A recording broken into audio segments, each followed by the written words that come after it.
தண்ணி எவ்வளோ இருக்குது? கம்மியாக இருக்கா நிறைய இருக்கா? எங்கிட்ட நிறைய இருக்குது, முக்கால்வாசி தாண்டி இருக்குது. தண்ணி எவ்வளோ இருக்குது சொல்லு. எவ்வளோ இருக்குது? ஹாய் சொல்லு எல்லாத்துக்கும். ஹாய் கேளு. எல்லோரும் எப்படி இருக்கீங்க? கமெண்ட் பண்ணிட்டு போங்க. சப்ஸ்கிரைப் பண்ணுங்கள் நம்ம சேனலை. என்னது?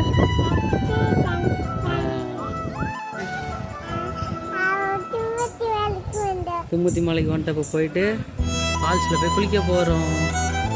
போகலாமா? வெயில் எப்படி அடிக்குது?